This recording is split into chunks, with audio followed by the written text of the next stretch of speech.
है और फ्रैंक का रोल किया है टॉम एटकिंस ने, जिन्हें हमने क्रीप शो मूवी में भी देखा था। फ्रैंक अपनी एक लौती बेटी एलिसन को एक लेटर लिखता है कि अब मेरी उम्र हो चुकी है, क्या पता मैं कब मर जाऊं। मरने से पहले मैं एक बार तुम्हें देखना चाहता हूं। अपने किए के लिए वो सॉरी बोल रहा था और जो भी गलती उसने की उसके बदले वो एलिसन को कुछ देगा ताकि बिना गिल्ट के चैन से मर सके। अब एलिसन जो है वो 15 सालों से अपने डैड से नहीं मिली जब से इसकी माँ की डेथ हुई थी। माँ के मरने के बाद इसे अपने डैड की सबसे ज्यादा जरूरत थी, पर इसके डैड ने इसे और ज्यादा अकेला कर दिया था बोर्डिंग स्कूल भेजकर, और यही वो गलती है जिसकी माफी वो चाहता है। फिलहाल एलिसन रहती है अपने मंगेतर रायन के साथ और जीवन इनका बहुत टफ है क्योंकि पैसे इनके पास है नहीं। तो अमीर बाप अगर खुद बुला रहा है कुछ देने के लिए तो मिलना तो पड़ेगा ही। हालांकि एलिसन का मन नहीं था लेकिन रायन का जरूर था। उसने कैसे भी करके एलिसन को मना लिया। फिर वो दोनों फ्रैंक के बंगले पर पहुंचे जहाँ पर फ्रैंक ने बड़े अच्छे से दोनों का वेलकम किया। एलिसन तो गुस्से में थी लेकिन रायन वहाँ की चकाचौंध देखकर हैरान था। वो तीनों नाश्ता करने बैठे और सब कुछ काफी स्वीट चल रहा था। तभी एलिसन सीधा मुद्दे पर आ गई। वो बोलती है कि हम नाश्ता करने नहीं आए,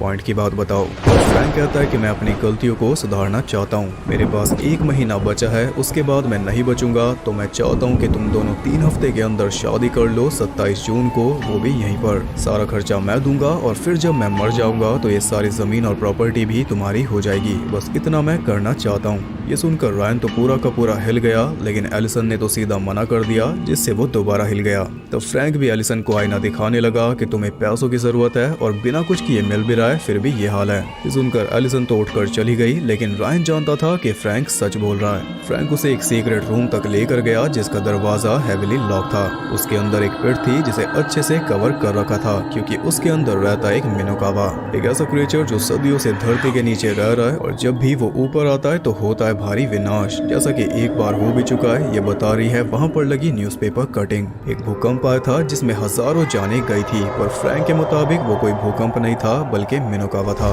कोई उसे फीड करना भूल गया था, इसलिए वो ऊपर आ गया और फिर उसने हजारों इंसानों को मारा।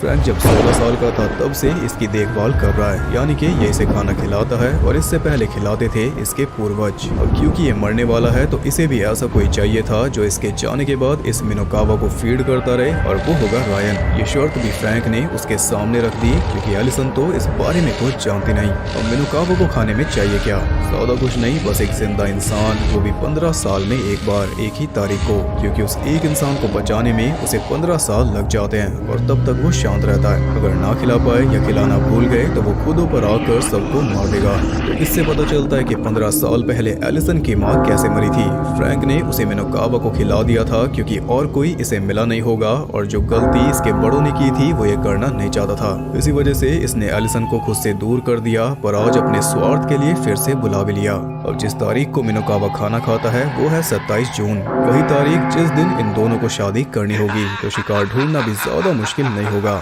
इस बार उसे खाना खिलाएगा रायन, अगर इसे ये सारी प्रॉपर्टी चाहिए तो। शादी में आने वाले किसी भी मेहमान को ये फंसा सकता है, उसमें कोई ज्यादा मुश्किल नहीं होगी, लेकिन एक इनोसेंट पर्सन को बिना बात के सैक्रिफाइस कर देना रायन को ठीक नहीं लग रहा था। लेकिन अगर इस सारी सुख सुविधा के सामने देखा जाए तो एक बार सोचा जा सकता है, ये बोलकर वो चल दिया। दोनों वापस अपने रूम पर पहुंचे जहां पर काफी ज्यादा सोचने के बाद रायन ने डिसाइड किया कि वो ये काम करेगा। हालांकि इस बारे में उसने एलिसन को कुछ भी नहीं बताया। वो अब भी अड़ी हुई थी कि मैं तो ये शर्त नहीं मानूंगी, लेकिन इस बार भी रायन ने उसे मना लिया। 27 जून को दोनों की शादी हो रही थी जिसमें बाकी सब तो एंजॉय कर रहे थे, लेकिन रायन ढूंढ रहा था कोई शिकार जिसके गायब होने से किसी को कोई खास फर्क ना पड़े। और आखिर में उसने चूज किया अपने कजन डैरिल को, जिससे वो नफरत करता है। फ्रैंक ने उसे बेहोशी की दवा दी जिसे उसने डैरिल के ड्रिंक में मिला दिया।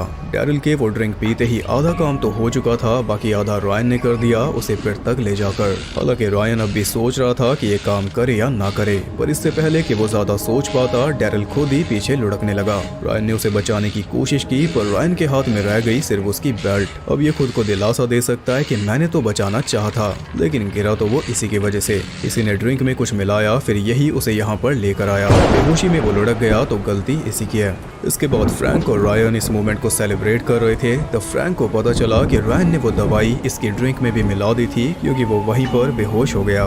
फिर रायन उसे लेकर गया एक पुराने से घर में जो कि इसका खानदानी घर है। अब ये खंडर बन चुका है उसी भूकंप की वजह से जो कि असल में भूकंप नहीं था।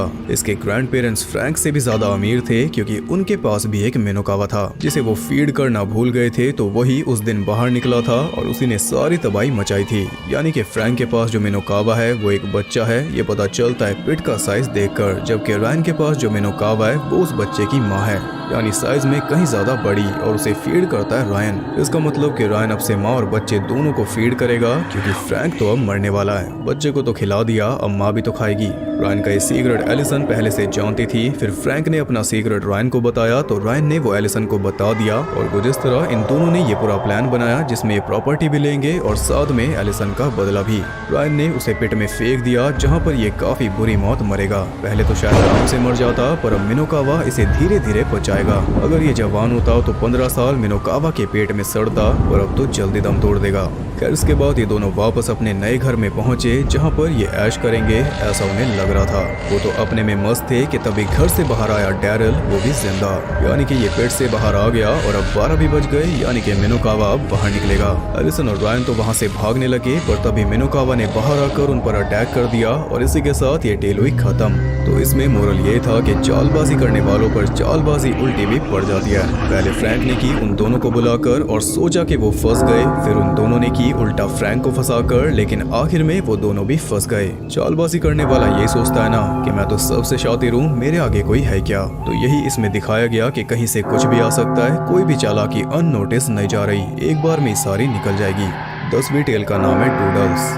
ये कहानी है एक यंग कार्टूनिस्ट एंजेला की जो कि टाइमलेस मैगजीन के लिए काम करना चाहती है। टाइम मैगजीन का स्पूफ है। तो एंजेला उनके ऑफिस पहुंची अपना काम दिखाने और वहां पर लंबी लाइन थी जिसमें उसे मिली एक सीनियर कार्टूनिस्ट सोनिया जो कि इस मैगजीन की भी खास है। एंजेला ने उसे अपना काम दिखाया ताकि वो थोड़ी गाइडेंस दे, लेकिन सोनिया बोली कि ये तो बेकार है। उसने सीधा सीधा एंजेला का मनोबल तोड़ दिया। फिर वो चली गई अंदर मैगजीन के सीईओ रॉजर से मिलने। इतने में एंजेला को खुद पर इतना गुस्सा आया कि उसने अपनी बेस्ट ड्राइंग फाड़ कर फेंक दी क्योंकि सीनियर ने बोला है तो बेकार ही होगी, वो झूठ क्यों बोलेगी। फिर जब उसका नंबर आया तो अंदर जाते ही उसे मिला उसके स्कूल का दोस्त कैल्विन जो कि रॉजर के लिए ही काम करता है। रॉजर ने उसका काम देखा जो कि उसे बिल्कुल भी पसंद नहीं आया। फिर उसने सोनिया का काम दिखाकर बोला कि कुछ ऐसा बनाओ, ये हमें चाहिए। और सोनिया की ड्राइंग देखकर एंजेला पागल हो गई क्योंकि वो एंजेला की ही ड्राइंग थी जिसे सोनिया ने बेकार बोला था और खुद अंदर आकर वही ड्राइंग चेप गई। तो इसका काम उसने चुरा लिया और अब मालिक इसे ही सुना रहा है कि ऐसा काम करो, जबकि काम वो इसी का है पर ये कुछ बोल नहीं सकती।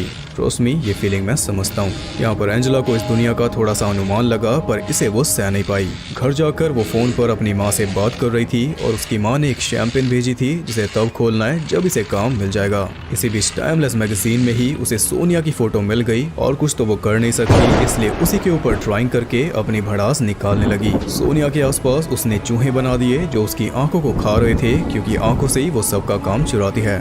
फिर अगली सुबह एंजेला के पास कैल्विन का मैसेज आया कि नई ड्राइंग्स लेकर ऑफिस आ जाओ, रॉजर फिर से तुम्हारा काम देखेगा।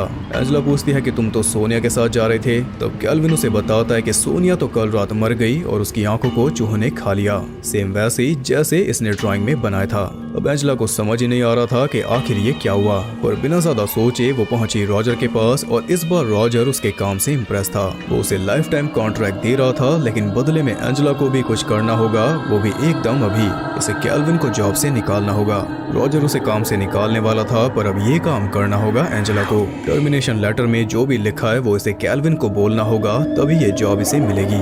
अब इसके ऊपर है या तो करियर चुन ले या फिर दोस्ती। एंजेला ने थोड़ा सोचा और फिर वो बोली कि मैं ये नहीं कर सकती, तो रॉजर ने भी उसे अलविदा बोल दिया। फिर उसी बिल्डिंग के बार में बैठकर वो रॉजर की फोटो पर ड्राइंग करने लगी। उसने रॉजर के सर को खून से भर दिया और ये सब बारटेंडर भी देख रहा था। तभी अचानक रॉजर ऊपर से गिरा और उसका सर सच में खून से भर गया, बल्कि सर बचा ही नहीं। इसकी ड्राइंग फिर से सच हो गई। अब ये कोई इत्तेफाक तो हो नहीं सकता, इसके पास ये गिफ्ट है, ये बात वो भी समझ गई और गुस्से में ये और बुरा ना कर दे इसलिए उसने सारे कलर्स फेंक दिए। फिर कुछ दिन बाद वो कैल्विन को बाय बोलने गई क्योंकि वो शहर छोड़कर जा रही थी और कैल्विन ने उसे बताया कि अब वो एंजेला को फुल टाइम काम देगा क्योंकि अब वो बन चुका है नया सीईओ। कहाँ तो रॉजर इसे जॉब से निकाल रहा था और कहाँ इसे रॉजर की जॉब मिल गई, वो भी एंजेला की वजह से। जॉब मिलने से एंजेला भी